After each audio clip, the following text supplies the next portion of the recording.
Alrighty, hi everyone. Welcome to our ATA Notes HSC Revision Lecture Series, and today we will be looking at HSC PDHPE. I hope you guys are all doing really well and enjoying these last couple of weeks of your HSC journey, or as much as you can enjoy about them.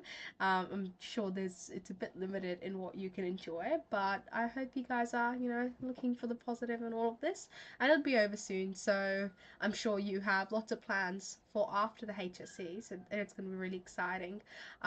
So welcome. Let's smash it out today. We do have a bit to get through, but today's lecture is quite interesting in the way that it's structured and the fact that we're going to have a very strong focus today on um, practice questions and doing revision more than actually going through the content. So that's what we're doing today. Welcome, and let's get started. So like I said, to welcome to our lecture series from all of us here at ATA Notes. A very, very warm welcome. So just a quick bit about ATA Notes. As you may know, we have been offering heaps of free resources to help students out to make sure that they can thrive in their studies. And we've been around since 2007, and we've offered free lectures like this since 2015. And recently they've obviously shifted to being online because of after COVID and during COVID, but these lectures have been going on for a while, and you are always able to access like past recordings as well. So we just want to, we're here to help you guys get the most out of your HSC journey and to achieve your goals and your all your goals and your dreams, all the stuff that you want to take away from this HSC. That's what we're here for. So welcome. Now, before we begin, we do offer lots of free resources that you can access on our website. So we've got hundreds of downloadable study notes. So our website is a great place for students to collaborate and put up their study notes. So you can find lots of downloadable study resources that you can use. Apologies, I'm just recovering from a bit of cough, so please excuse my insistent coughing. Um, but as I was saying, we've got lots of study notes that you can access from our website. They are free, and they are pretty good in the sense that you can use them to consolidate your own notes because they're posted by other students. We also have lectures happening. So we have our lectures this week. So make sure that you attend those. The HSC revision lectures are happening for all the subjects that we offer. So please make sure you attend them. And we also have Head Start lectures actually. So if you want to and Head Start lectures are for the class of 2024, and they focus on the content of next term. So if you want to maybe like revise a bit of the earlier content, feel free to attend those lectures. The one for PDHPE focuses on Core 1. So if you want a revision of Core 1, feel free to check that out as well. We also have discussion forums, online Q&As. It's a great place for people to communicate. We also have engaging online revision videos, newsletters, ADA calculator that I'm sure you will be sort of searching for for these next couple of weeks, and also articles. So lots of studies, tips and strategies, ranging across a range of subjects. So definitely check it out. It's all on our website. So welcome guys. Let's get started with today's revision lecture. So here we are going to essentially go through a lot today, so I kind of want us to really focus on essentially asking lots of questions, having a go at these questions. I'm kind of going to guide you through it, and the key is for me to sort of make sure that you guys feel comfortable answering a range of questions today. So Let's get started. So we start off by looking at the who, what, where, and how of questions. And then we are going to do writing workshops. So that basically means that we're going to be, I'll be walking you through questions. So this is the lecture where you take out your pens and your papers and you start writing. Like I said, I'm going to be talking through the content as we go through the questions, but this is essentially yeah, this is essentially, you know, a huge, like, it has a huge workshop aspect. So I do want you to be writing stuff as we go, to be actually formulating your answers. And now I will be live answering questions in the chat. So ask questions, ask lots of relevant questions, and make sure that you are having a go at these questions as well. Really, really important to have a go at these questions. The lecture is recorded, so because it's recorded, you'll be able to view it after the session, the live stream, I guess, of the of this lecture is over. You will be able to access it. You'll have access to the slides that I'm going through as well, that you'll find just below where this video is playing. So in my YouTube away, like just below the channel here, guys. So subscribe my channel. No, it should be like literally right there. If they're not there for some reason, let me know, but they should be there. So that's writing workshop. Then we won't in terms of break, I guess, because you know it's a live chat, you will be asking questions as we go through the content, but we'll definitely be breaking things down, and we'll be, you know, it's a very chill lecture in that sense. It's not some content heavy lecture where I'm throwing 80 slides, 100 slides worth of content at you. This is a sort of a flip over of that, and instead we're going through questions together. We're breaking down questions and really honing in on exam strategies. And finally, practice questions. So we will be doing practice questions, and we'll be using hacks to best prepare for the HSC. So we'll be writing, so we'll go through practice responses and so on. So lots to get through today. Let's get started. Okay, so let us start off with the who, what, when, where, why of these questions. Like I said, I will be live. I will be answering all your questions. So please ask all the questions that you have. But some housekeeping is just that, you know, be respectful of yourself, of others. So you know, ask, ask, like, you know, respectful questions, appropriate questions. No question is a silly question at all, right? So if something doesn't make sense, you feel like you should know it, but you don't quite know it, that is totally okay. Just ask again. It's good to ask. It's always, always good to ask. And now, if I miss a question by any chance, just let me know. Alrighty, that can happen because I'm, you know, like going through them, and sometimes it usually happens at the beginning of the lecture more than the middle or the end, is that, you know, the questions are start coming through, and as I answer the first question, second one comes through, then third, then fourth, and then I pick up the third and fourth, but I forget the second one in the middle. So ask again if I miss your question. Okay, so let us get started. Now, before we do that, I have not introduced myself yet. So, my name is Aditi, and today I will be taking you through this lecture. So I graduated in 2021 as docs, which is what, it's been 2 years now. Goodness gracious, does not feel like 2 years. That'd be you in 2 years' time. Honestly, once you're done with it, you'll be like, God, that does not feel like 2 years. So it's been 2 years, wow. And so the subjects I tutor include English Extension, Advanced, Biology, and PDHPE. The subjects I did also included chemistry and maths 3 unit, but we don't we don't talk about chemistry or maths 3 unit in here.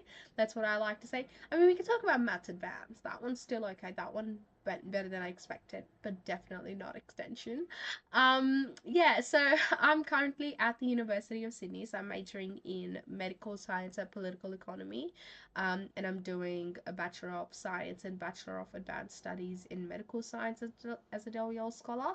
So if you have any questions about uni, about University of Sydney specifically, my experiences maybe, please feel free to ask. any questions about maybe any of the UAC process or something, feel free to ask. I'll try to help out the best I can, share any tips. Yeah, so there on the right is my little picture, oops, my little picture of classics. So that's my little collection of classics so far. Well, actually, no, not all of them are that. Well, yeah, Tales of Two City is. So is this Jane Austen novel. The rest of them not quite, but this is my little collection of classics. And huge Harry Potter fan. That's why the books are there.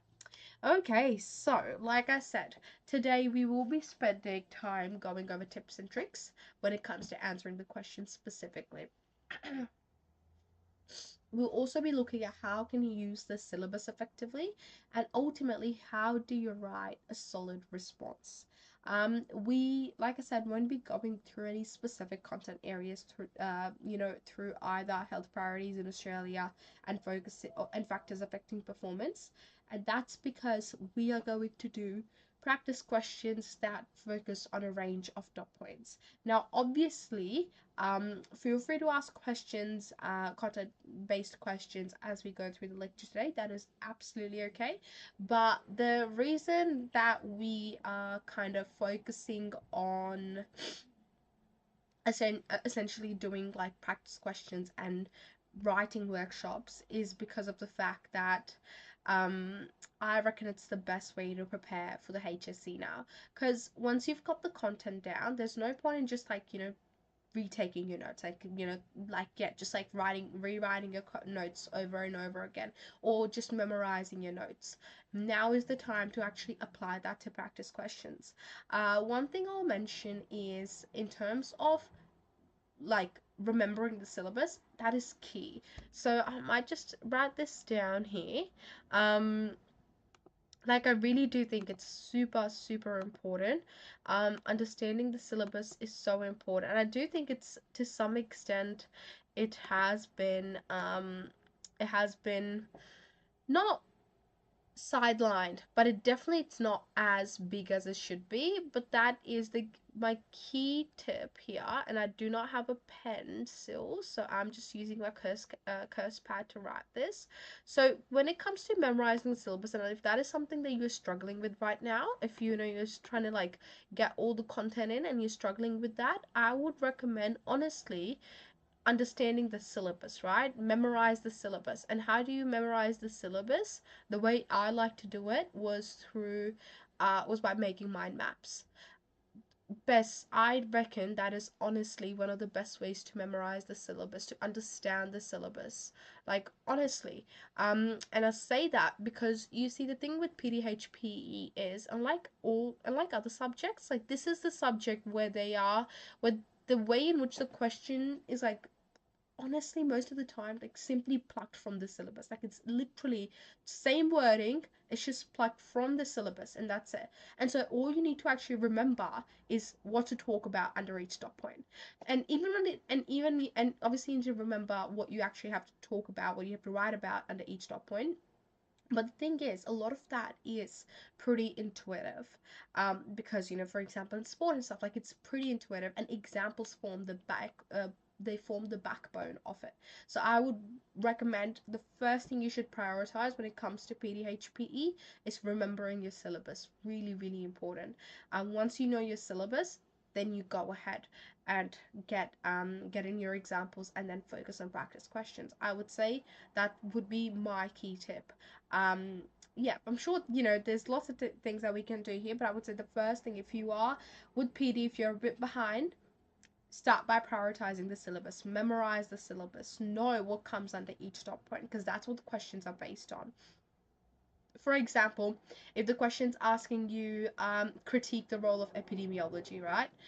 And now, if you remember the syllabus, you would know on that left hand side, when you look at epidemiology, you have to talk about the role of epidemiology, you have to talk about the measures of epidemiology. And then on the left hand side, we talk about whether or not epidemiology gives us, the full understanding of, let's say, if it gives us a full holistic understanding of health, of Australia's health measures. So it's, knowing the syllabus, that's going to be the key for PDHPE. So definitely, so I like to make mind maps where I would start off with like the inquiry question in the middle and then branch off that. So you can make it on A4 piece of paper, you can make it on A3, whatever you like. But I think very important, if you are looking to memorize the syllabus and remember the content, mind maps are a great way to go. Okay, so let us now start focusing on our writing workshop. So,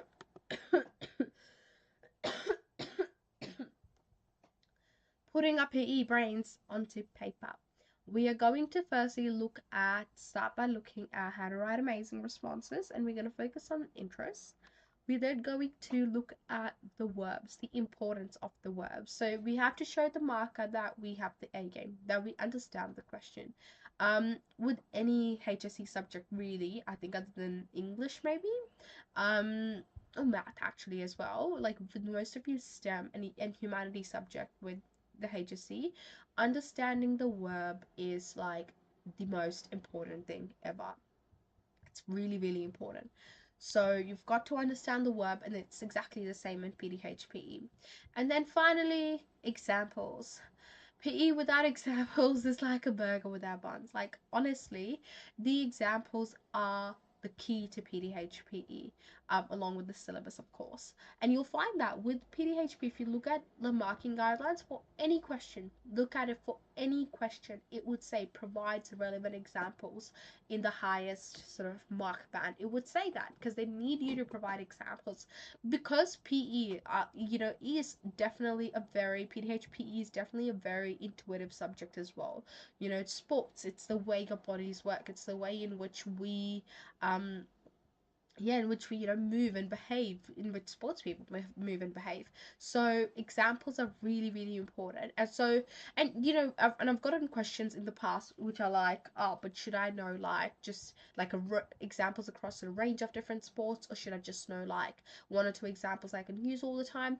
Look, it depends. It really does depend on how you should approach that.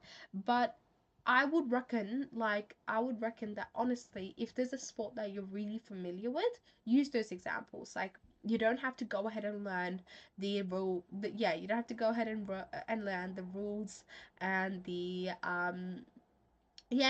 all the complexities of a sport, just whatever I mean, I'm not the most sporty person I know, absolutely not, but like, if you watch football, let's say, and let's say you watch the FIFA World Cup, so you have plenty of examples that you can use those examples.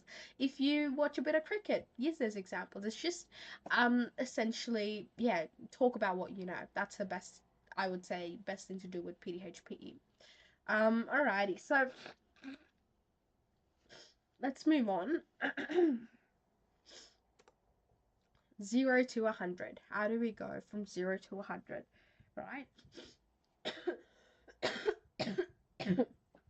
So, we start off with introductions. Now, introductions are a great way to set up your response. The thing with PDHPE is that you are often told that you don't need to have a structure. Like this, like it's fine if you just list dot points. I would recommend against that. I would recommend that you always have a structure to start off with. And introductions are always really great. Even if it's, let's say you get a 5 mark or a 6 mark, a 1-line intro is more than enough. So always recommend to start off, like on a really strong note. So introductions, great way to show the marker that you know how to write. Now the syllabus, so also what we do in the introduction is we make sure that the syllabus is identified. So the syllabus dot point that we'll be talking about is identified. The directive verb is understood. So that's really important. And finally, the confidence is high. So we're going to go through some examples, and we're going to talk about the importance of whether or not you should have an introduction or not. So here we are. Assess the characteristics of a skilled performer. So for a question like this, firstly, let's break it down. Assess. There we go.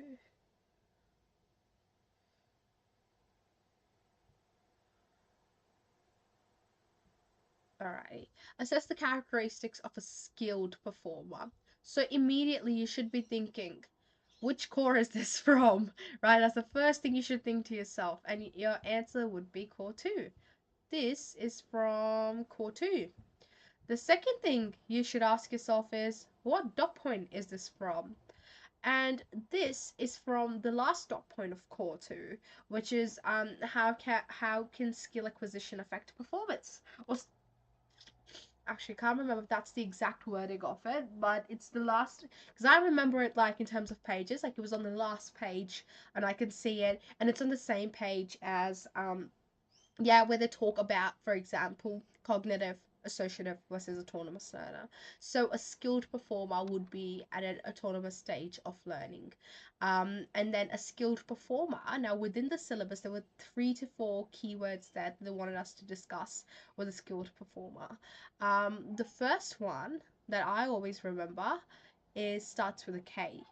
Can anyone think of what we actually um, call a skilled performer? What do they have that normal performers or people who are just learning or amateurs don't have? Starts with a K. And if you said kinesthetic sense, you'd be right. So that's one of the qualities, right? And I'm just like, am I gonna write this all out with my highlighter turned pen? Let's just do it. All right, so the first thing that they have is kinesthetic sense, right? That's one of the abilities of a skilled performer. Then they also have anticipation, they have consistency, and they also have technique. So those are the 4 characteristics of a skilled performer. This is a 5 marker. So if you mention all 4 and you describe them and you actually assess these characteristics and what they are, you get your 5 marks.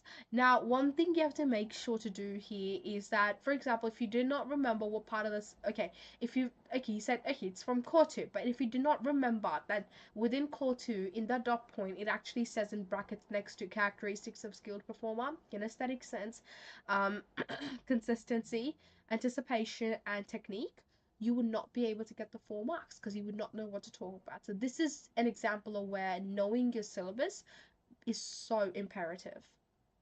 Alrighty, so let's have a look at an introduction for this. Okay, so if you were to write an introduction for this, we could write a skilled performer often demonstrates characteristics such as kinesthetic sense, anticipation, consistency, and technique. And that's our intro. That's our first line, and it immediately tells the marker that you actually know your content. It tells the marker that you know your content, that you're not just going to say random stuff about how skilled performers are able to understand the technique, they're able to they're able to do it fast, or they're able to adapt to different environments. That those sorts of answers are very generic, and that tells a marker that you did not quite know which part of the syllabus it was from. So an introduction is really good here because it really sets out that stage, to show that you know the syllabus and you know exactly what they're asking you from the syllabus. Okay, let's have a look at the second question now. Um,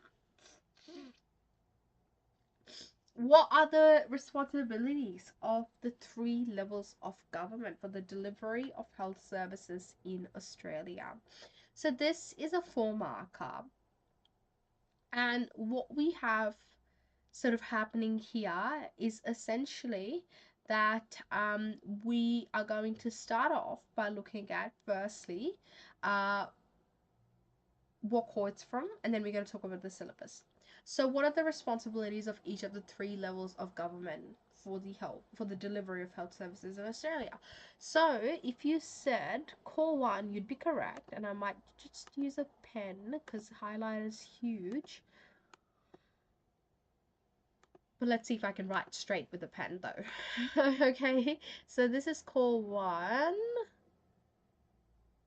It's getting there. It's alright, bear with me, guys. Alright, so this is from core 1. Now, the 3 levels of government. Hopefully you should know this. We've got local, we've got state, and we've got federal. There we go. Federal or Commonwealth. Federal's fine. Alrighty, so then we've got the federal government. So now we have to look at what are the responsibilities of each of the three levels of government for Australia. So what in this response, what happens is it's a 4 marker. So the way I would split this up is you would get probably 1 mark for identifying the three levels of government here, and then after you do that, the rest of the 3 marks are sort of divided then into actually identifying and describing the responsibilities of each of the 3 levels, right? So you need to make sure that here we set up our response, right? So we structure it up and we set it up and we address the question. So that is really, really important. So yeah, so have a think about what are the three responsibilities. Sorry, what are the responsibilities of each of the 3 levels of government in Australia for the delivery of health services? Um, so let's start with the federal government. So the federal government is responsible for the funding overall for lots of research. The federal government is responsible for obviously funding the state government, but then the state government is responsible for running the hospitals and everything. That's not what the uh, Commonwealth, that's not what the federal government does. The state government is the one that runs the hospitals and takes care of the ambulances and stuff. And then the local government is responsible for initiating community sort of programs. Also for example, it's the local governments that check that health outlets and stuff are following governmental regulations when it comes to preparing food and all of that. So every level is working in a different way. Every level of government is working together, but in different ways to ensure health services are provided. So let's have a look at how we would structure an introduction for this question.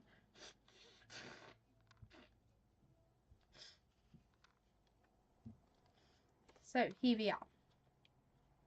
The 3 levels of government in Australia are local, state, and federal government. So that'd be a good intro, and then you go on from there.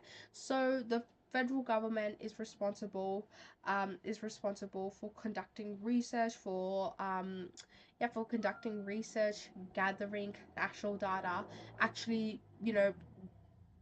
um, creating health promotion initiatives. That's also the federal government of things that we look at, for example, close the gap, um, national tobacco strategy, the ones that we've looked at in the Ottawa charter section of the syllabus. All of those health promotion initiatives, they are organized by the federal government. Research and funding is organized by the federal government. The state government looks after the hospitals and ambulances, and then the local government looks after, for example, local food outlets and stuff, maintaining the healthy administration of those services. Also looks at community services as well that are offered within the community. Okay, so that would then be the rest of the response. So you always have to give lots of examples. All right, that's really, really important as we move ahead with these questions. Examples are the key to success in PDHPE, along with knowing your syllabus. Okay, let's have a look at this question. Explain why individuals, communities, and governments should work in partnership on health promotion initiatives. Provide examples. So here is an 8 marker, and it is definitely a challenging 8 marker because there's a lot that you have to talk about. So explain why individuals, communities, and governments should work in partnership on health promotion initiatives. Provide examples. So let's have a look. Which core is this from, do you think? Put it in the chat.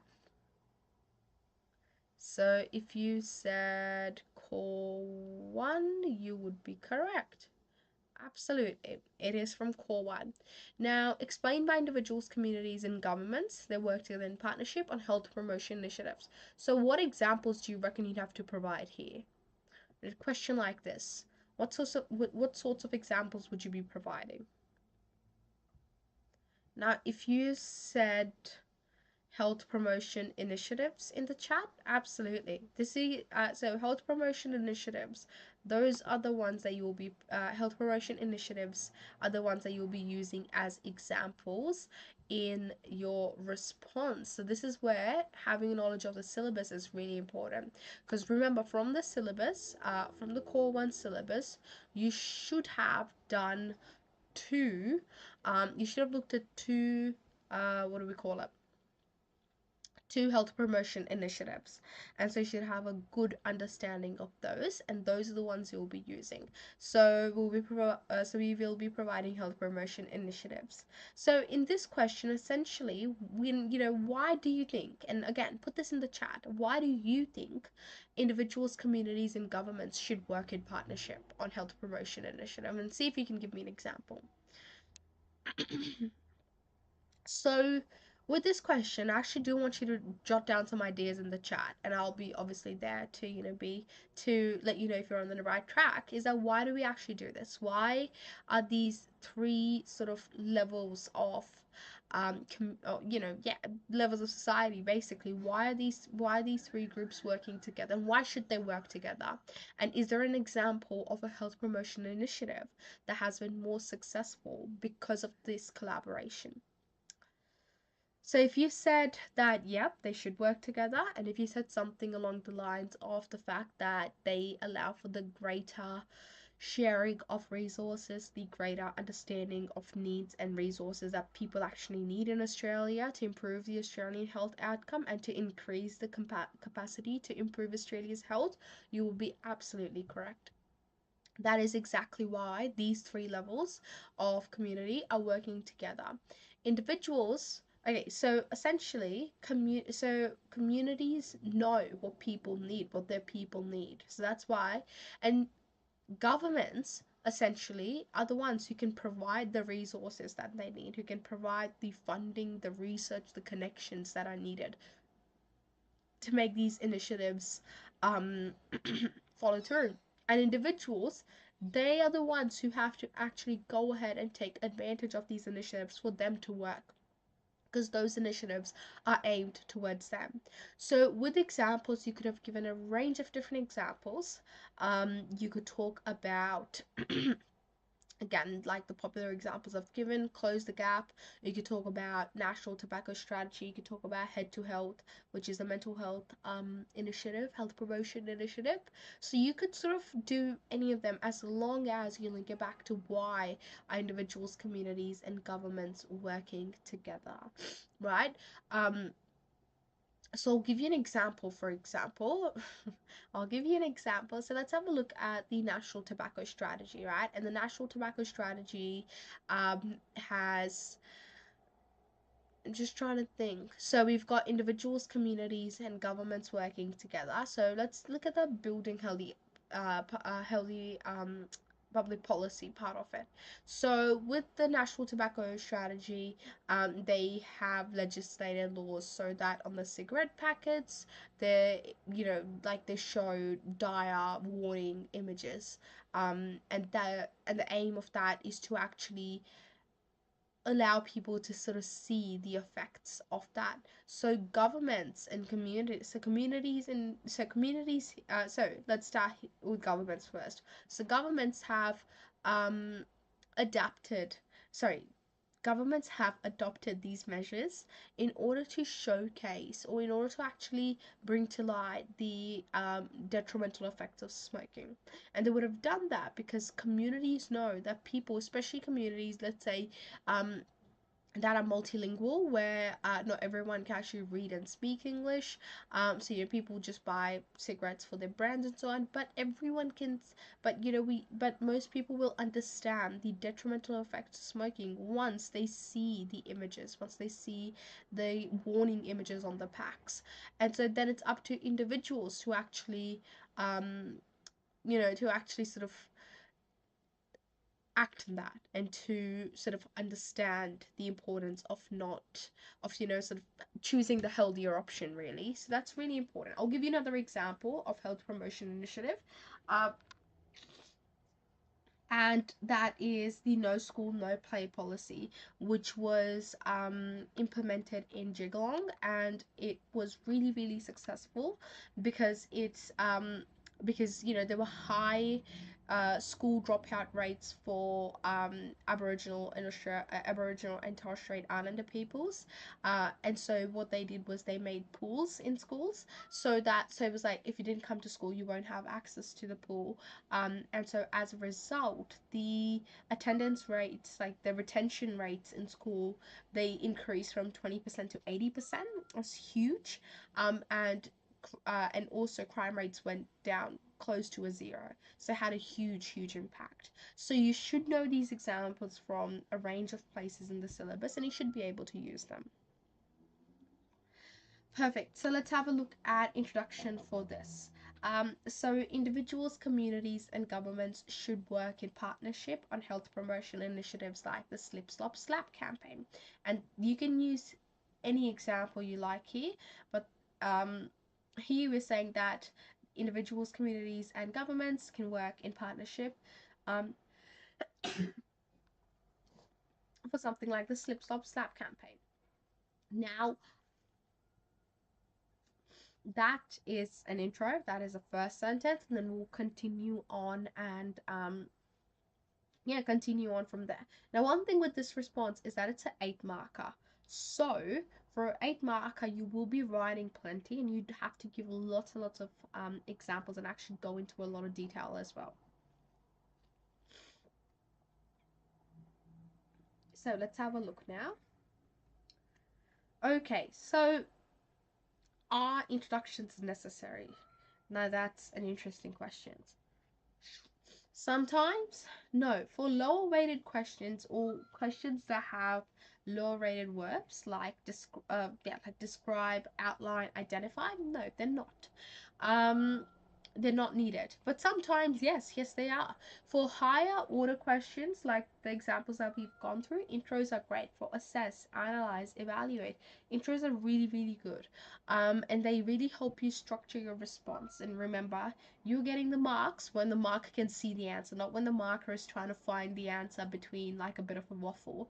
And that's what happens when you just sort of, especially for higher mark questions, I would never recommend like writing in dot points or bullet points for higher mark questions, because it's not as clear as it can be. So always recommend paragraphs, because that way, as a writer, as a person who's actually writing the response, you know exactly what you want from each paragraph, what point you're trying to get across. Okay, so we're going to do some practice questions. Now, what we're going to do is I'm going to I'm going to ask you the question, whether or not we need an intro for all the questions.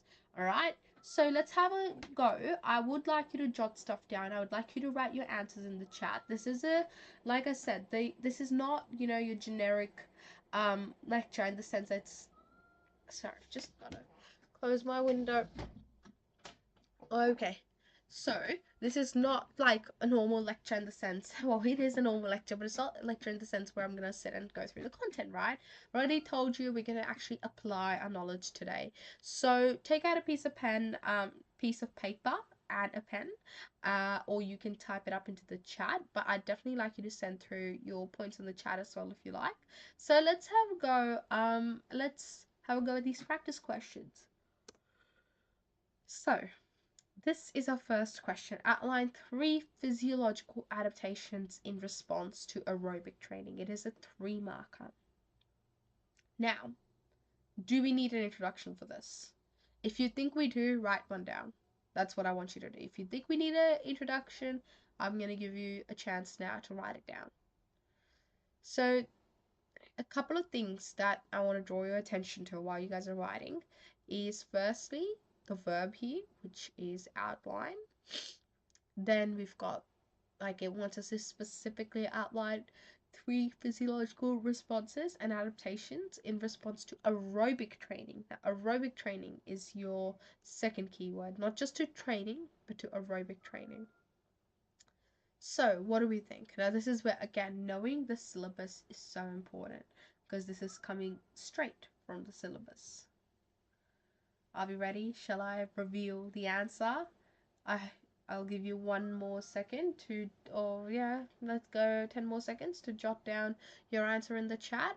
If we need an, what are the outline three physiological adaptations in response to aerobic training? And do we need an introduction for it? All right, 10 seconds. And do we need an introduction for it? Drum roll. We don't quite need an introduction for it because it is a 3 marker. And here are your answers. So let me get my highlighter out. Like I said, outline, that's your key there. It's an outline, so you just literally write 3 down. That's all you have to do. But you have to remember it's for aerobic training. Aerobic training. So aerobic training is going to, now remember the aerobic energy system uses what? Uses oxygen. So this will have something to do with our body's increased capacity to, carry oxygen, for example. So the 3 that you could talk about could include, for example, stroke volume and cardiac output. Those 2 are always good.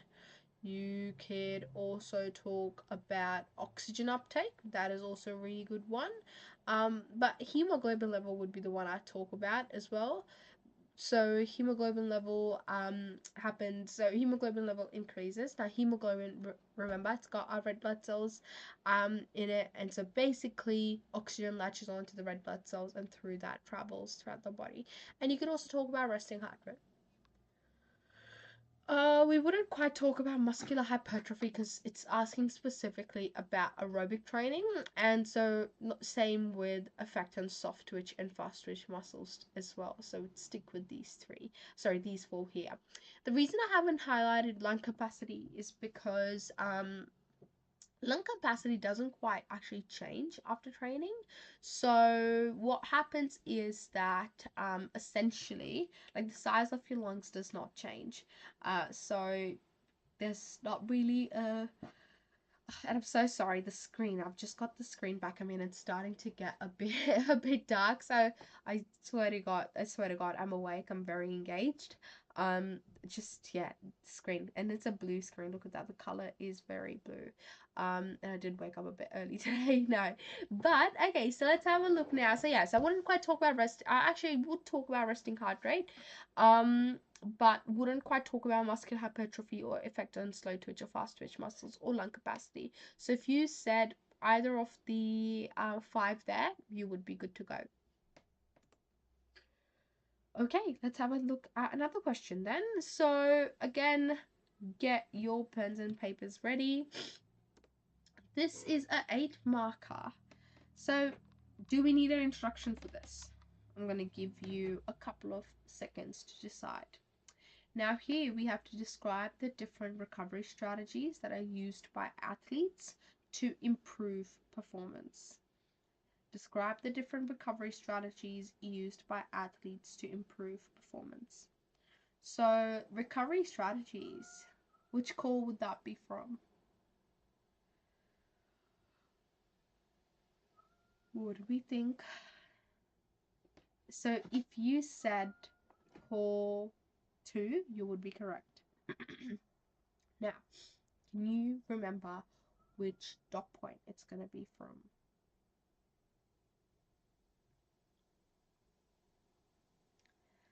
If you remembered that it is from how can nutrition and recovery affect performance, you are also correct. So well done. So now, do we need an intro for this? Now, if you do need an intro, write one down. Write one down and paste your intro into the chat right now. What would your intro be for this question? It's an 8 marker, though it says describe the different recovery strategies used by athletes to improve performance. What would your introduction be? I am going to give you 20 seconds to finish writing that intro in the chat for me, and I'm going to check it. You ready? And let's go 5, 4, 3, let's have a look. So this is from the how does nutrition and recovery affect performance, part of the syllabus. And essentially there are there are four recovery strategies that you have to talk about. And the syllabus says that you have to actually research these recovery strategies to discern their main features. So you should know the main features of these, and you should know how they actually, what are the proposed benefits to performance for these. You should also know that. Okay, so shall we have a look? There we go. Okay, let's have a look. So we've got physiological strategies. So physiological strategies include cool down and hydration. Neural strategies includes hydrotherapy and massage. Tissue damage strategies includes cryotherapy, and psychological strategy includes relaxation. So you should be able to, in a response, the way I would write that response, I would definitely have an introduction because it's an 8 marker. So something like the recovery strategies are essential to an athlete's improvement in performance or to an athlete's performance, and they include physiological strategies, neural strategies, tissue damage, and psychological strategies. And you could also give examples too, but I'd just talk about the examples in the body paragraphs. And in this case, I would probably do 4 body paragraphs. I would actually talk about each of the one in its separate body paragraphs: physiological, the neural, the tissue damage, the psychological strategy. And with each one, your goal is to actually link it back to the benefit to performance. That's what you have to do. So let us move on to the next question. So hopefully so far you've been getting a gist of whether or not to write introductions. You remember the syllabus. Every time I'm asking you a question, answer it to yourself. And obviously, hopefully, you're writing your answers out in the chat. That's really important. So definitely do not forget to write your answers out in the chat. So let's have a look at the next practice question. Alright, what I was saying, I was gonna, alrighty, and I was saying crikey, alrighty, I don't know. Alrighty, so here we are. This is a third practice question. Describe 2 action areas of the Ottawa Charter. Describe 2 action areas of the Ottawa Charter. So, the verdict is yours. Do we need an introduction for this question? I'm gonna wait for you. And if you said no, you would be right. Yep, wouldn't quite use an intro for this question. And what would be the 2 action areas of the Ottawa Charter that you talk about? And give me a little description. So, alright, okay. Did I say alright again? Alrighty, so let's have a look. Ottawa Charter. Now, the way I like to remember the action areas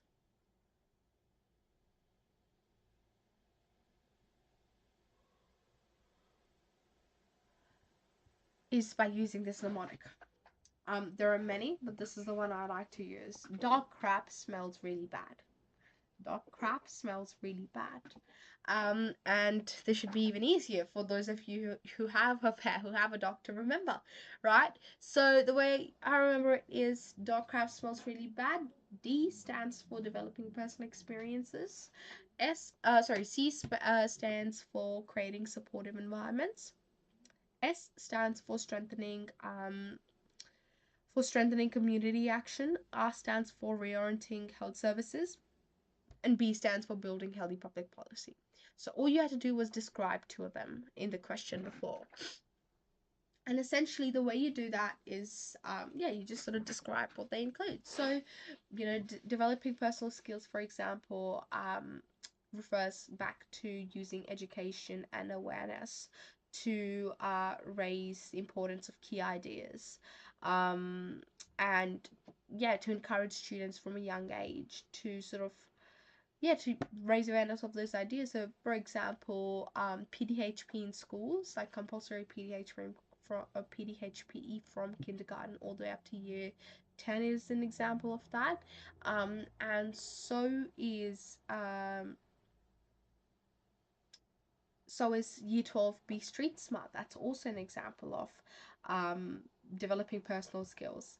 And you can also, and then the second one I could talk about is building healthy public policy. Building healthy public policy retains to the use of legislation and law in order to promote a certain health initiative.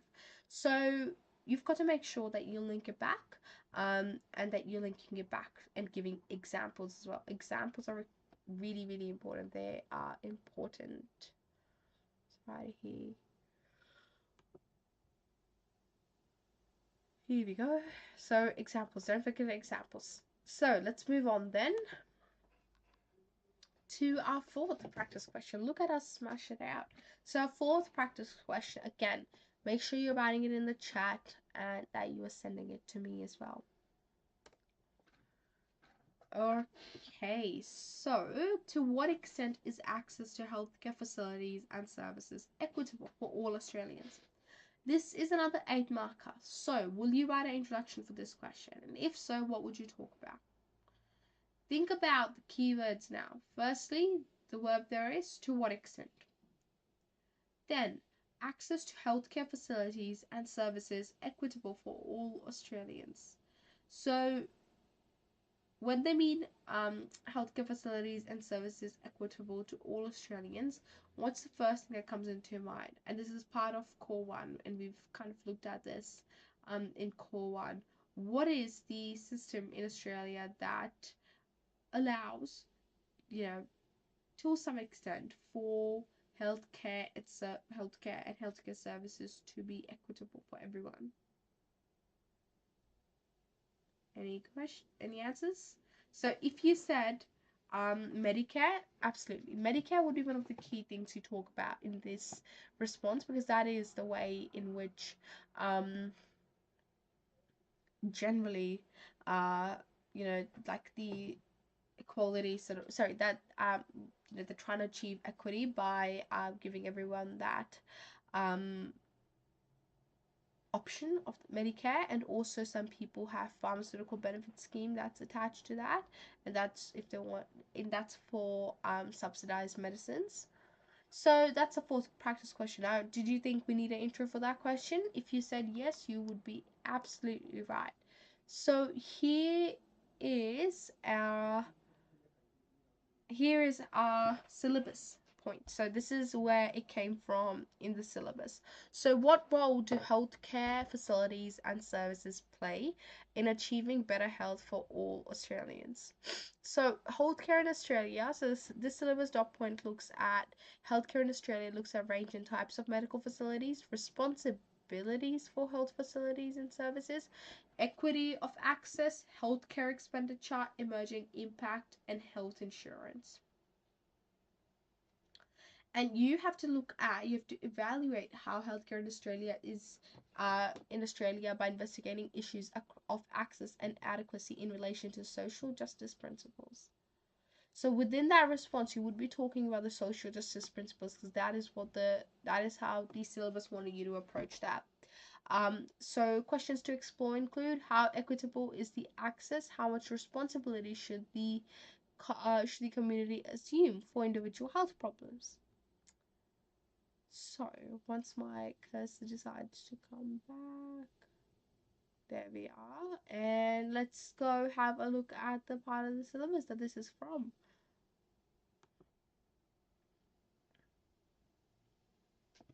So sorry, that is the part of the syllabus it's from, sorry. So now let's move on to testing our understanding. So were there any questions firstly there? If there were, please do not hesitate to ask. Okay, so let's have a look at now testing our understanding. Now, directive verbs point us in the right direction, and they're really important, because if you don't quite understand them, and you don't appreciate them, and you don't use them, you're not going to get good marks. You're not going to get full marks, rather. You may still get good marks overall, but you can definitely maximize those marks. So let's have a look at how the directive verb can point us in the right direction. And if we understand that, then we can determine where our marks coming from. So let's have a look. The directive verb, like we said, will tell you exactly what you need to do to actually answer the question. It tells you exactly and it gives you a really, really good understanding of how much you should be writing as well and how much time you should be spending on those questions. It is easy to identify and the buzzwords come naturally. So before we have a look at some of these verbs, I just quickly want to go through one more thing. And that is the fact that essentially when it comes to like writing and just just answering a question, something that we tend to do here at Shoot Smart is that when we do timed questions, we do it according to 2 minutes per mark. So basically it's for every single mark you get 2 minutes. So that I think is a good indicator of how fast you kind of want to be aiming to your writing and how much. Just because, and the reason I came up with this number is because 180 divided by 100 is 1.8, so 1.8 minutes. And so what that means is that that's 2 minutes and 20 seconds, 1.8 minutes. And so as a result, if you spend about 2 minutes per question, you've got 20 seconds left over to for each question, so that you can sort of use up as a bank later on. So I would highly recommend that. You are essentially timing yourself and giving yourself a certain time to do the question in, and it can also help you make sure that you are being concise, you're being to the point, and you're not writing a lot. Because what happens is when we write a lot, when we keep writing, it tends to become more of a stream of consciousness thing, and it also tends to become contradictory as well. Okay, so let's have a look at a different verbs. Now before we do that, I'm just going to switch on my lights.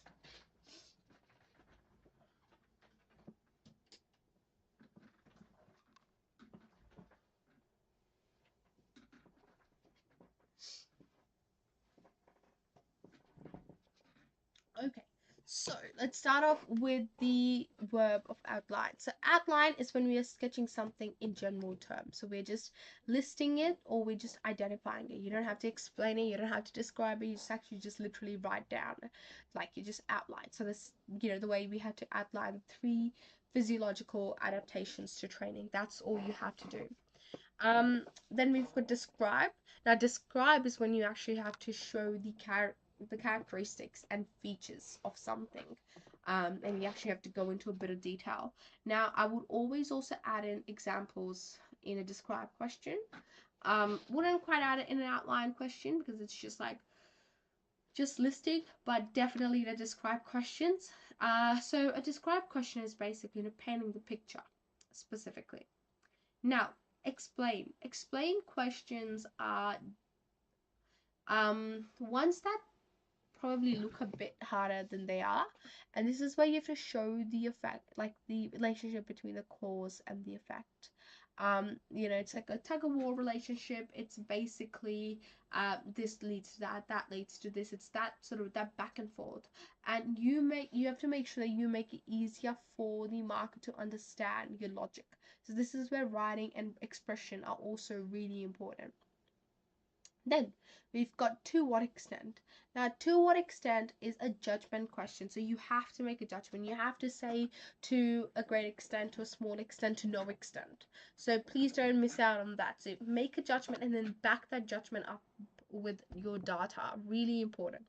And it's basically asking, for example, it is asking how good or how bad is something. So you have to say it is effective to a great extent. It is not effective. It is effective to a minor extent. Whatever you want to say, you just have to make sure that you are making a judgment because it's to what extent question. So let's have a look now at an evaluate question. So this is where this shows the for and against, and basically so it's a for and against, and this is where you're going to come to a conclusion. So you're going to evaluate the arguments for two sides, and then you're going to come down and give us a conclusion on that argumentation. So evaluate the role of supplementation in in an athlete's performance. That's core two, if you don't remember, core two. So that's evaluate.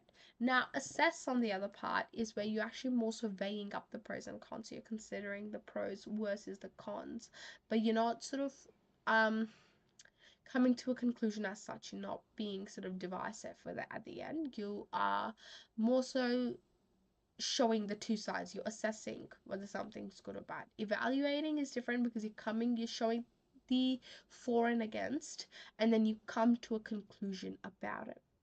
Justify is proving it. When you're asked to justify something, you have to prove something, and you need to show how and why. So if they say justify the partnership or justify partnerships between individuals, communities, and governments in implementing health promotion initiatives. So this is where you're going to say, why do we actually need it? Why do we actually need communities, governments, and people to work together to achieve a certain purpose? And then how do we do that? Why should we do that? So that's justify. And then finally, compare is where it's asking for these similarities and differences. Like, you already know that's what compare questions do. So you have to compare the celebrities and the differences. I just said celebrities, the similarities and the differences. And compare questions, think of them as yeah, similarities and differences. Yep. Think of them as when you're sort of going through them, you've got to make sure again because it's a compare question, you're just comparing, you're not evaluating it, so you don't quite need that judgment on it. Okay, so let's have a look at the two responses. So what does that mean? Examples are great and they need to be specific. They need to really showcase that you know what the content is and you know the question. Like I said earlier, you don't quite need to for this question, be too fixated on knowing certain examples. As long as you've got some examples up your technique, if you know some sport, you'll be totally fine. So just stick to that. So let's have a look. Explain what progressive overload is and why is it used. So what is progressive overload and why is it used? This is the explain question. So what do? We're going to relate the cause and the effect together. All right, so where's my question? Okay. Yeah, so why is progressive overload explain what progressive overload is and why is it used. Progressive overload, I remember from the syllabus, is when we are progressively increasing our training threshold and our training regime in order to aid in growing better and enhancing performance. So this is an example for you. Progressive overload is the act of increasing workload over successive training sessions. Example, adding kilo to a squat at each gym time, and an athlete goes to the gym. I think I've missed it here. Okay, and the athlete goes to a gym, let's say twice or thrice a week. So essentially here we can see that we gave an example. We obviously introduced what progressive overload is. And then we give an example.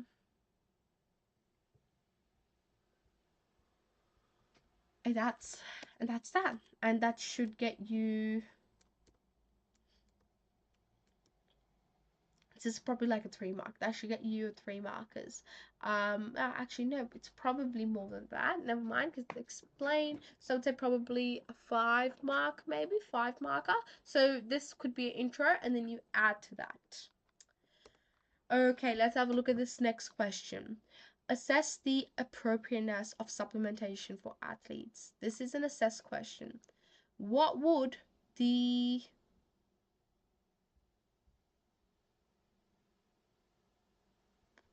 what would some of the examples that you use here would be? So give me some examples in the chat. Share your topic sentence in the chat. What would your intro be?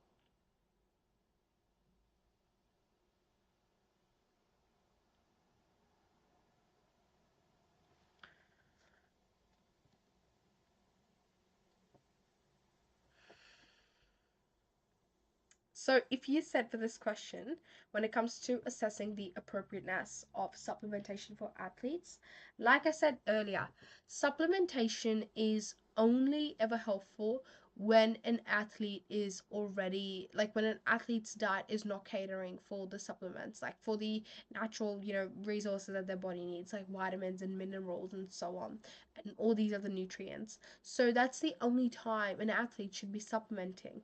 However, if an athlete is getting all of that, if the athlete is getting a full diet, a full healthy diet, which is of has like specific servings of different elements, then they're totally fine, that they don't need supplementation.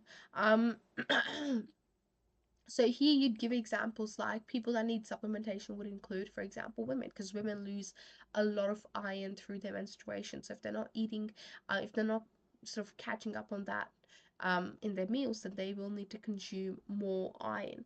Think about, yeah, so women, think about older people, and also for example, think about the appropriateness of supplementation for for athletes that are vegetarian or that have dietary conditions which inhibits them from consuming certain types of foods. So here is an example for us. Supplementation is argued to be necessary, appropriate for an athlete, as these nutrients can be sourced through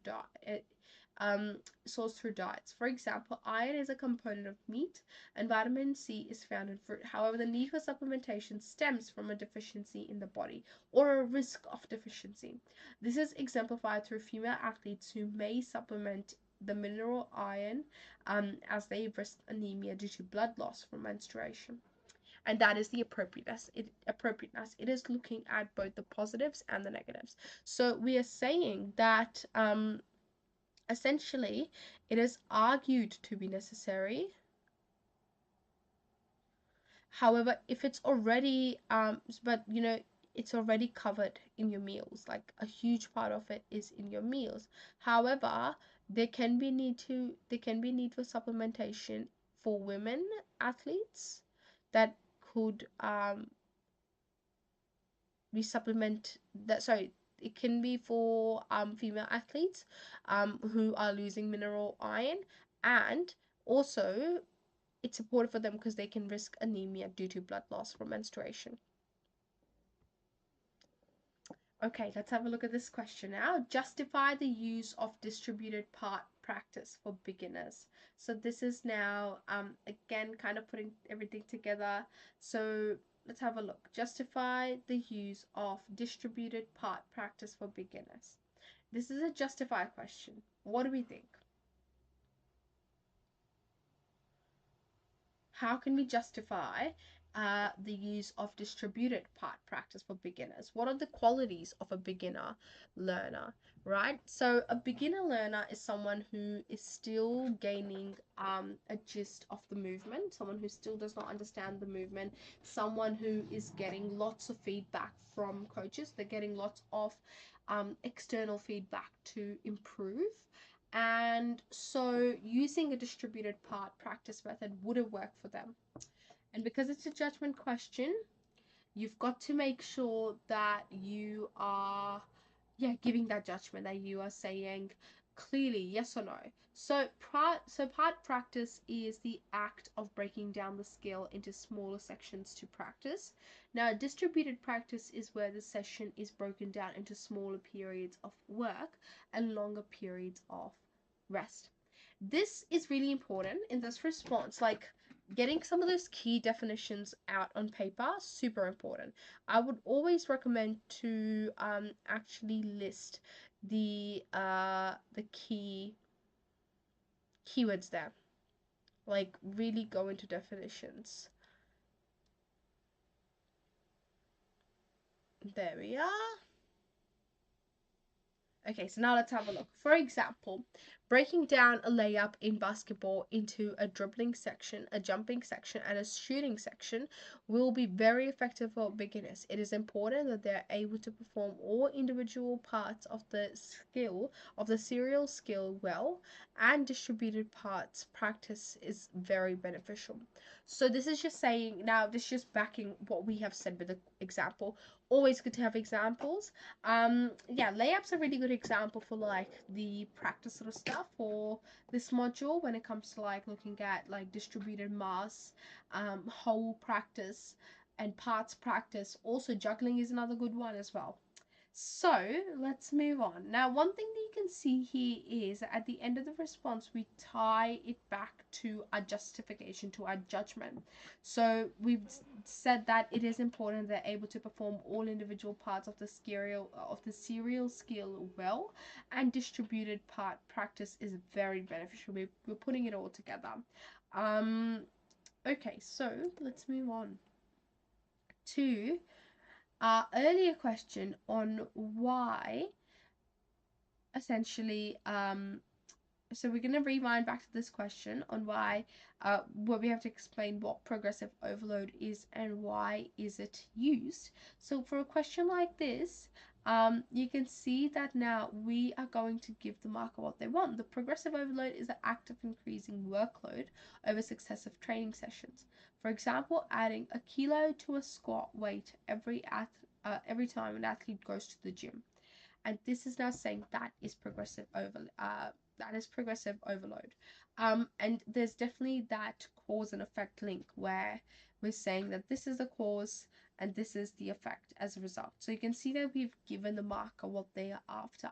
We have given them the pro, and then we've also ensured that as a result of that, adaptations keep coming. Okay, so let us finish off with these examples. So this is where, again, your pens will come in handy. So let's have a look. Medicare is a public health care system in Australia that covers the cost of many mental health services, such as, what are they? What are some services in Australia that are covered by Medicare?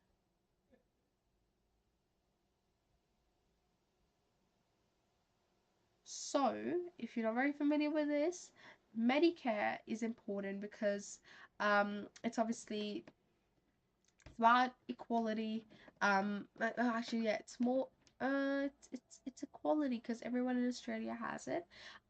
It's a bit of a tricky spot because those that are here on student or visitor visas do not have access to Medicare, but like permanent residents and permanent residents and citizens do have access to it. So it's quite important in that sense.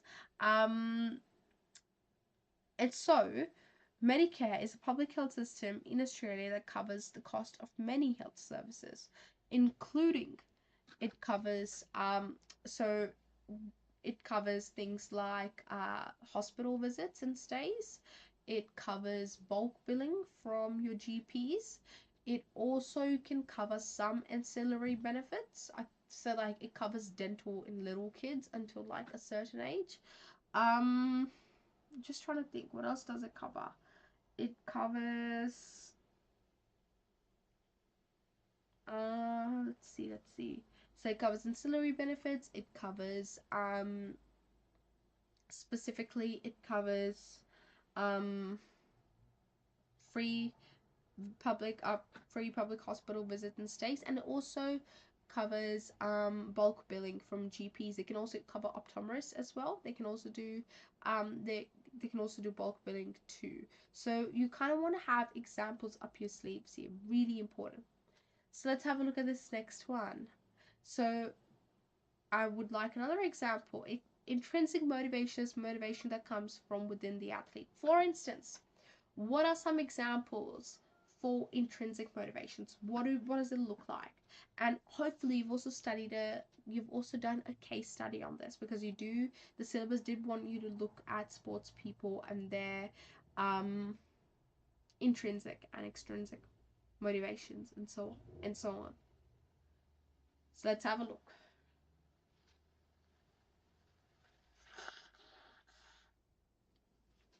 So with this question here, intrinsic motivation is one that comes from within the athlete. So it can include the desire to succeed. It can include the desire to beat their last record. It can include the desire to be the best and to, hold up the trophy or to be the world champion or whatever. So intrinsic motivation can come in many different forms, but it is coming from within the athlete. It can be their desire to succeed, their desire to prove themselves to others, their desire to maybe succeed and so that they can get a better contract, so they can move up somewhere else, something. So those could be some examples of intrinsic motivation right there. Okay, lovely work, guys. We're doing really well. And so now we are going to spend the next half an hour on our practice questions. All right, and doing practice questions, and we're going to be writing. So again, please keep like putting your responses in the chats. That's always really good. And ask questions. No questions are silly questions, so please ask questions and please put through your responses, because everyone's in the same boat. We all have questions, and I'm live answering them. I'm live having a look at your answers, so keep putting them in the chat. So now let's have a look. Alrighty, so our PE brains are like sponges, so let's test the absorbency of our PE brains. So we are going to write. We've already looked at whether or not you need an intro for your responses. We looked at what is the purpose of the verbs, and then we looked at whether or not you have examples, and we've discussed examples just then. So let's now put it all together. Are you all ready? Let's do it. So send your responses through in the chat, guys. Now, note the marks. Even though it is implicit, note the marks, and I will give you a couple of minutes to have a look at this question. What are the advantages to Australians of having a public healthcare system? It is a 3-marker. And while you're jotting some stuff down, I'll just kind of walk you through this. So what are the advantages to Australians of having a public healthcare system? This is obviously from Core 1. I hope we all remember that. It's from Core 1. We're looking specifically at advantages. And when it comes to public healthcare system, remember we want to include examples like Medicare, for example, and PBS, and we want to include these examples. They're really important.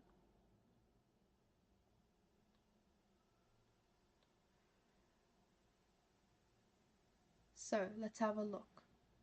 I hope you were able to jot some points down.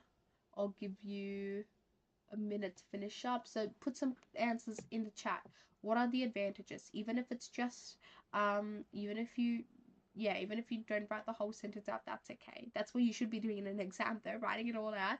We've talked about structure today. That's what we've talked about. So writing a proper structure. But in the chat, you can write down some advantages for Australians of having a public healthcare system.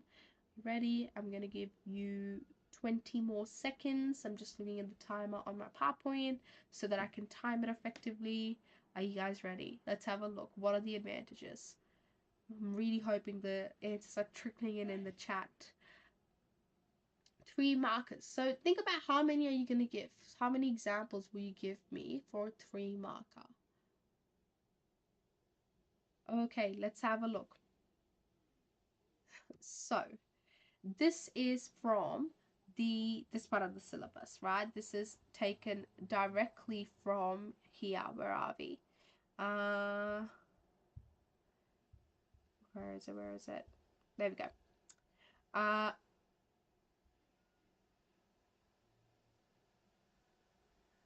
equity of access to health facilities and services. All right, and also the benefits is part of it. So it's not here, but it's part of what are the advantages. Alrighty, so what are the advantages, and what are the advantages of having a specific public healthcare systems? There are lots of advantages. So Medicare is our public healthcare system, and through Medicare we have access to bulk billing from GPs. Through Medicare we have access to um, hospital stays and visits. We have access to some ancillary benefits through Medicare as well. So um, plenty of plenty of advantages from the public healthcare system, and we also have access to, and some people also have access to PBS through Medicare, which means that they can get medicines at a discounted price. So let's have a look at this question now. How can flexibility improve athletic performance? So this is, as I'm sure you can tell, athletic performance, that's the keyword of core 2. So this is indeed from core 2. And here we're focusing specifically on flexibility. How can flexibility improve athletic performance? So what we want to do is we kind of want to make sure now that we remember the syllabus dot point that it came from. So can you jot some dot points in the chat for me? How can flexibility improve athletic performance? Jot down some main points quickly. What do we think? Okay, I'm gonna give you 30 seconds to finish up. So remember, within flexibility, we are looking at different types of stretching. That's a key. So for a question like this, you should be actually make sure that you are like listing what the part of the syllabus is, and in this case, that is actually listing the different types of flexibility and like stretching for that, and then link it to athletic performance. Okay, let's have a look at it. So with this question, so here we are. This is from the first part of core 2. So here we go. So flexibility includes static, ballistic, PNF, and dynamic stretching. So to improve flexibility, an athlete can undertake static, ballistic, PNF, and dynamic stretching. And stretching is imperative because it essentially warms up an individual, and if they have flexibility, they have a lesser chance of, you know, um, tearing a muscle, or they have a lesser chance of actually getting injured. Basically, that's the big reason as to why flexibility is really important, is that it reduces the chance of injury, and to improve flexibility we do stretching. So super important. And obviously it would improve performance because it reduces the chance of injury, it increases your range of motion so that you can do more, and that improves performance. So well done. Now let's have a go at another question. Now let's have a go at this question. Why is it important for athletes to develop the elements of performance? This is a good question. Why is it important for athletes to develop the elements of performance? What do we reckon? So this part of the question, the elements of performance, it can, now this, I think this is probably it's not obscure as such, but it's definitely probably one of the parts that's easily forgotten by students in the syllabus. So if you're having trouble remembering what part of the syllabus it's from, always start with the core. So you are right, it's from core 2. If you are thinking it's from core 2, hopefully we are all thinking that it is from core 2. There we go. Let's have a look then at the elements of performance. What actually are they? So these are the elements of performance. decision making, strategic, and tactical development. So you should have, now this is why I said at the beginning, knowing the syllabus and remembering and understanding the syllabus is so important, because if you don't have a good understanding of this, you won't remember. Yeah, because if you don't have a good understanding of the syllabus and you can't remember the syllabus, you won't know what to talk about. So if you weren't just then, if you would like, what were the elements of performance, you know, it's a little bit of a hint that you have to go back and remember the syllabus. You have to remember parts of the syllabus. So here you talk about, because it's an 8 marker, I'd have an intro, the elements of, it is important for an athlete to develop the elements of performance, which include strategic and tactical thinking and also decision making. And then I would probably have a paragraph on each. Now with a question like this, it doesn't say provide examples, but you have to provide examples. I'll give examples for each of them. So for example, decision making, a skilled athlete should be able to make effective and fast decisions based on kinesthetic sense and tactical reading of the game. For example, in cricket, if a batter is once a batter sort of sees a fast ball coming at them and it is a bouncer, they have to immediately make the decision whether or not it's too high for them to play or if they're going to leave it. And if they, and the decision is obviously really important because and obviously that's very important, because if they play it and it's too high, it can hit the bat and it can go to one of the slips. Or if it's too, it could even hit them. So it's probably, if it's coming as a bouncer, probably better to leave it. So that's decision making.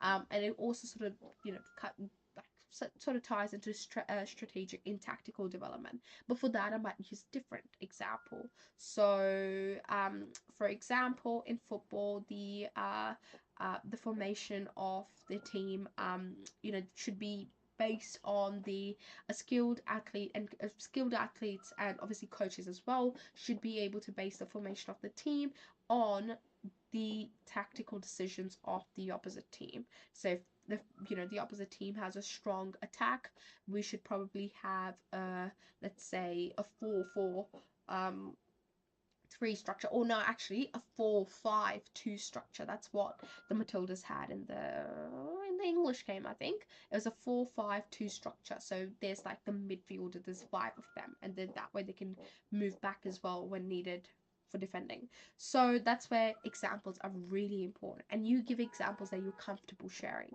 that you are that the examples that sports examples that that would be my big tip. Okay, so let's have a look now at the next question.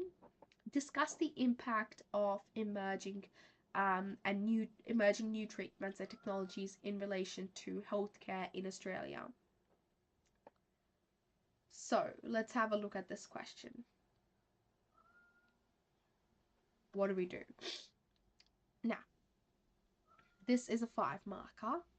We've got discuss the impact of emerging new treatments and technologies in relation to healthcare in Australia.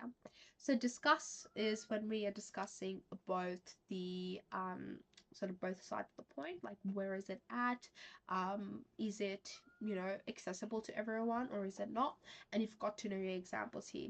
So some of the new treatments and technologies that you may have talked about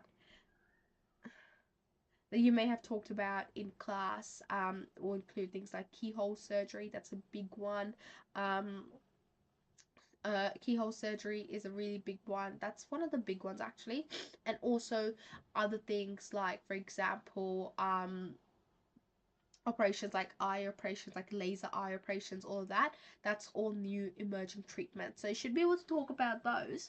But then when it comes to actually discussing the impact of these technologies, you have to talk about, well, yes, they're new, they are, they've got a huge impact. And again, jot down your answers in the chat. Let me know what you think in the chat. What would be some examples that you discuss in the chat? But essentially with questions like these, you have to talk about the fact that yes, they're emerging, and especially with keyhole surgery, for example, it is a very safe a very quick, a very less, and definitely a less invasive process than a normal surgery, which means that the person recovers faster, they can return back to work faster, it's safer, there's less chances of infection, and so on. So it's very positive in that. But the thing is that this emerging treatment is not readily available to everyone. Not everyone has access to it. People have to go on waiting lists that are huge, long waiting lists to actually have access to these technologies, and they're not all fully funded by Medicare either. Actually, that one, yeah, they're not. Well, I no, they are. No, they are fully funded. No, no, no, they are fully funded. I'm getting confused. I'm confusing myself there. Wait a sec.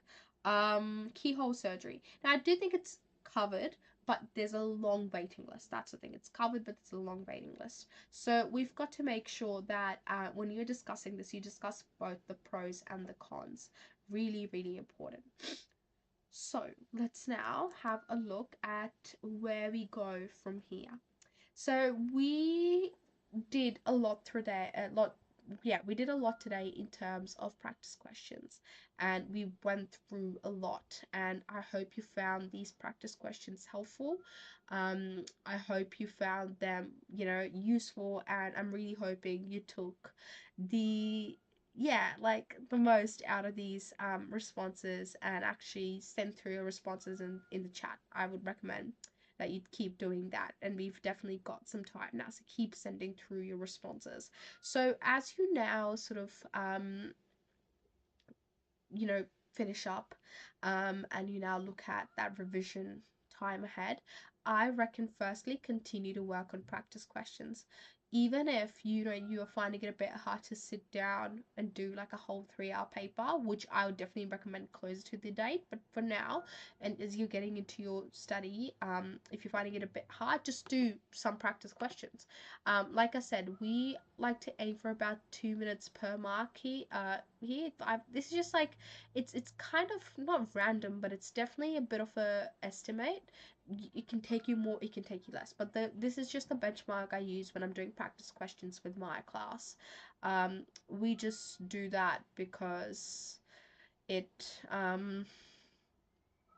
essentially, yeah, it's because the paper is worth 180 marks. Sorry, no, it is worth 100 marks. It's 180 minutes long. There we go. It's 180 minutes long. It's worth 100 marks. So just do the math. And so it's like 1.8 minutes per mark. And so that equates to 2 minutes and 20 seconds. 1.8 minutes. So 1.8 minutes and 1 minute 80 seconds is 2 minutes 20 seconds. Same thing. And so I've use that to sort of go like 2 minutes per mark as a benchmark, and so that means that you've got 20 seconds sort of sitting in a bank like investment for every question that you do. So you can use that. So if you use that formula, let's say, and you time yourself and you want to do only, you do like a 8 marker, it's only 16 minutes. That's it. You've done an 8 mark. You've done a long answer response. Okay, sorry, I think that's not my building. Luckily, that's someone else's building. Yeah, that's not my building. I'm not sure if you can hear it, but it's like an evacuation alarm, but we're fine. It's my neighboring building. Okay, so yeah, so with that question, it's really important that that you continue to work on practice questions, and 2 minutes per mark is, I would reckon, a good estimate. um Gives you that 20 minutes in the bank to be used later on, and it's a good way to, even if you're finding it a bit hard to motivate yourself to do it, do a couple of questions.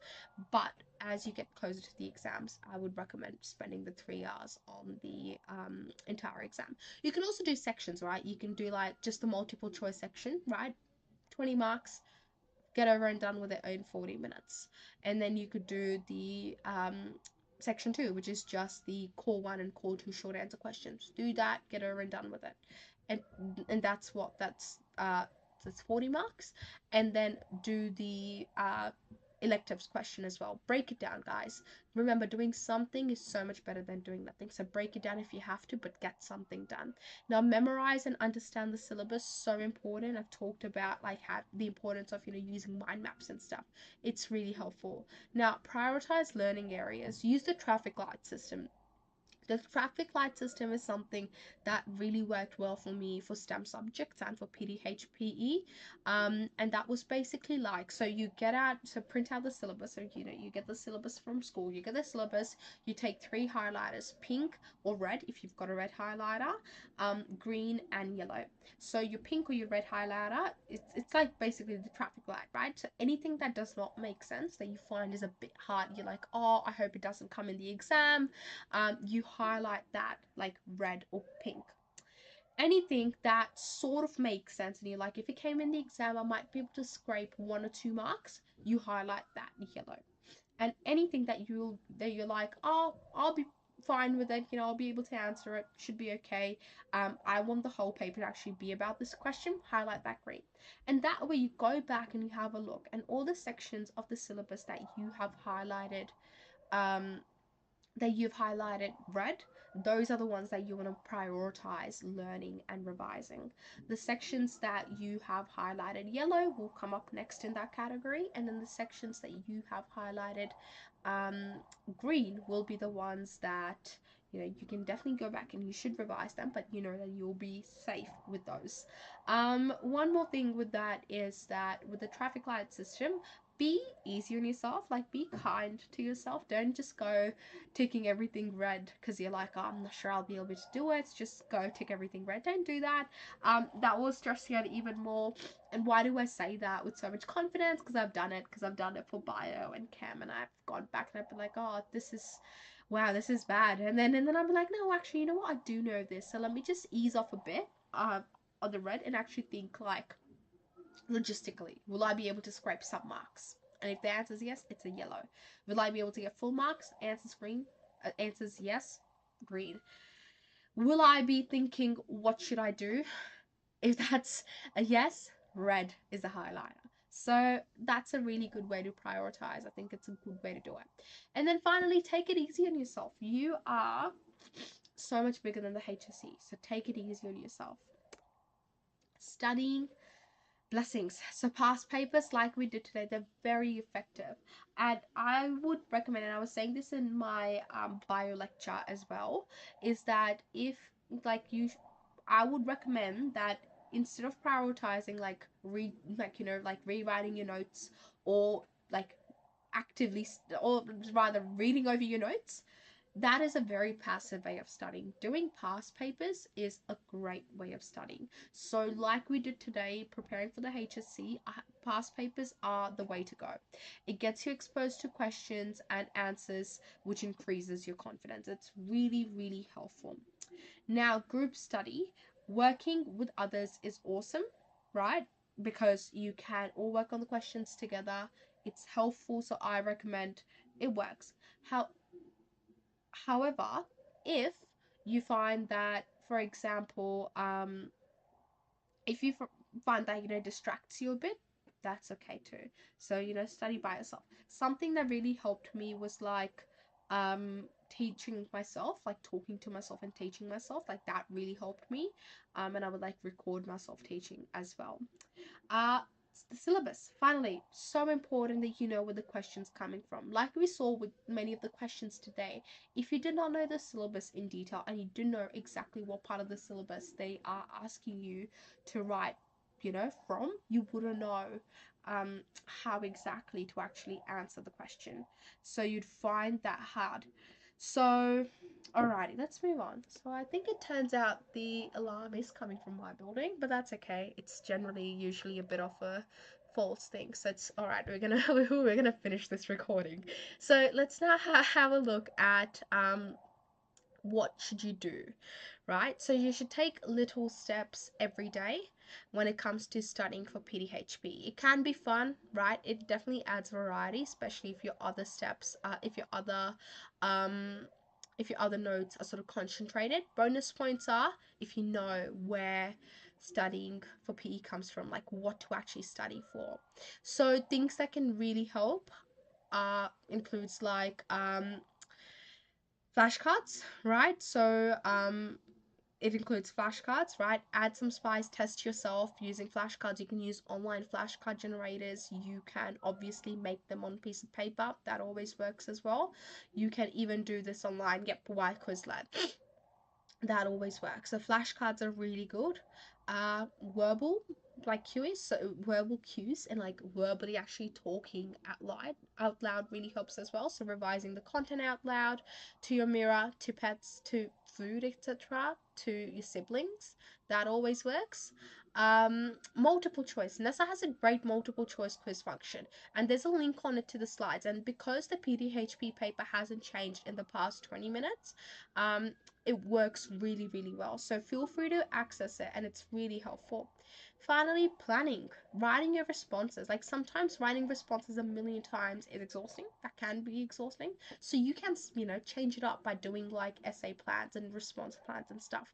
That is totally okay. But just don't substitute um, writing proper responses with like doing, um, yeah, writing proper responses with just doing, yeah, essay plans. It doesn't help. Okay. Okay, cool. So I think we're all right. I think that's the ambulance there. That's okay. Not the ambulance, the fire brigade. Whoops, fire brigade. Yeah, it's hot. I think it's just like the boiler going off. It generally tends to do that. Let's have a look now because we have a lecture to finish. So let's have a look now. What must you do when the clock starts when it's the exam time? So this is really important. In the exam, read the questions, right? You've got 10 minutes reading time. That's plenty for PDHPE. That's plenty. So, read the questions. That's what the reading time is for. Start from the front and work your way through. You are allowed to plan, and I would recommend that you rather sit there and plan your response and you actually plan it all the way through and give yourself that mental checklist to go through rather than like jump straight into writing and then jump straight into writing and then realize that oh, I don't know what I'm writing about. So really important that you do that. Use the space outside the border to plan. You can also do that because the space outside the border isn't scanned and sent through. It's only inside the border. So, and that's really important. If you're actually writing your proper response down and you're starting to write outside the border, it's not going to be scanned. And again, I say that from practice. So make sure that you write within the borders. But if you want to plan, you can write yourself a checklist outside the borders. And you can also ask for spare paper. They give you spare writing booklets, and you can use the back of the writing booklets if you're not sending it through with your paper, and you can plan on that. Allow enough time to yourself to actually go over it. Now that's really important. Your response is an indicator of your hard work. Use the time to check if it makes sense, if you've actually answered the question fully. That is really, really important. Yeah, so I think that's it. Like, I probably never went back to check my multiple choice questions because I was the type of person who'd go back and cross it out. And then when I got the paper back, I'd realize that I'd crossed out the right ones. So, yeah, I never did that. I really avoided that. But definitely go back and reread over your responses. And another really important thing is for your electives, you only have to do 2 electives. You only do 2 questions worth 20 marks each. That's it. So make sure that you only do 2 and you actually write down what question you're doing because the back questions are like, I think it continues on from 28 or 29, 30, 31, 32, so on. So you need to actually write down which one you are doing because otherwise they won't know, right? Remember the HSC markers, they don't know what elective you've studied. Your teachers might, so they might be able to say, oh, I know what they're talking about. But your HSC markers will not know what you have done. So you need to make sure you write down the actual question number that you are answering so that they know exactly what elective you've done. That's really important. I cannot stress that enough because you don't want them, because if they don't know what you're doing, then they're not gonna give you the marks for it. They won't actually give you the marks for it if you have not specified what question it is. So make sure that you do that. Okay, oh, looks like the siren has stopped, which is good. I told you it's a boiler. Like it's because it's hot, it tends to go off. And it just goes off too much in my building anyway. But it's all good. It's all good now. Like I said, we have a recording to do. We have a lecture to do, guys. So yeah, with this, remember you wanna give yourself the best possible um chance that you can. Couple of other things. The night before the exam, don't spend time cramming stuff in. It does not help. It really does not help. I can tell you that because I tried that on my on the night of my chemistry exam, and then around 9 o'clock, I was like, yeah, no, it's not helping. It's not helping because it was stressing me out very much. So I just, yeah, I left it. I just like, no, not left it like do not study for it. No, I was prepared, but I was definitely a bit nervous. I was like trying to go through everything over and over again, but just was not working, so just left it. So that's why I'm saying do not cram the night before. It's not going to help. It's already done. You're not going to, get this extra band range by doing it the night before. So instead, I recommend um, go to bed on time. Go to bed on time. Do something else the night before. Watch a movie. Relax. Just de-stress. Okay, do something else, watch a movie, watch a show, whatever you like to do. Just don't like spend time cramming stuff in. Does not work. Don't stay up late cramming stuff in. Don't stay up late watching a movie either. We don't want you going to bed at like 2 a.m. in the morning just because you're like, oh, I need his like I should have watched a movie tonight. So no, don't do that, please. Go to bed on time. I think 10 a.m. 10 p.m. 10 p.m. is good. But it obviously depends on how much sleep everyone needs. But yeah, I would recommend don't study the night before. Just relax. Just let it be. It is gonna be what it's gonna be. So just let it be. Um, what else? Yeah, morning before, eat a good breakfast. It's 3 hours long. You will feel hungry like throughout. Okay, would you feel hungry? You'd feel hungry, but you wouldn't think about feeling hungry, or you might think about feeling hungry. PD exam, and I know PD exam I think time wise it's pretty good. Don't think there's like a need to rush at any point in a PD exam. Like it's time wise, it's good. Unlike for example, maths or bio or chem, like that's where you have to be a bit like rush a bit. Um, yeah, so that's that. I'm just thinking, like, little tips and tricks here and there that I'm trying to remember. Yeah, morning before, make sure you get in a good breakfast. Really important. Go to the bathroom before the exam. Don't want to go during, or if you're, or if you've like sailing through the exam and you do want to go for it. Another thing actually is gonna say is that what was I gonna say? Uh, I remember. Give me one sec. Um, and I should have written this down. I had it for one of my other lectures, and I'm just remembering now. Another thing to do before the exam is to like if talking to people before exam stresses you out, don't do it. I mean, even generally, if it doesn't stresses you out, I would recommend against it. Even if you are the type of person who loves talking to other people, an extroverted person, you love it. Um, good on you. We need people. we need people like you. No, that's a great quality to have, first of all. But I would recommend that before the exam, I think personally, just relax and like de-stress. I do think that works well. Um, yeah, but if you ask, if you do want to go ahead and talk, absolutely. Who am I to stop you from talking? But I do think it's nice to just sort of do, because the thing is, it's not like talking to people is the bad thing. It's the fact that before the exam, everyone's going to be discussing how did you study, what did you study for, what didn't you study for, what did you forget. This is what I forgot, but this is what I remembered, and you're going to be like, oh, but that is what I forgot. I didn't remember to do that, but they did it. Oh my god, what am I supposed to do? Can you give me some last minute tips? It stresses you out. It actually stresses you out. Even if you think it wouldn't stress you out, it will. It really will. So just put yourself in the best mental space that you possibly can and just like let it all go. Just keep your focus on that exam. Again, I think that's something that worked for me. Like I would go in with a book, and I would just sit there and read away from people. And yeah, I wouldn't, yeah, like uh, no, I mean it was during the COVID time as well, so I was like definitely maintaining my distance. Um, no, but honestly, I was just, yeah, no, it didn't help me. So I thought that, it's nice to just stay there, dude. And I know so many other people as well, people who love talking to other people, like really extroverted, but still before the exam, they like that quiet and peace because it definitely helps with your focus and your mental clarity. Yeah, you can listen to music as well. You can reread over your notes.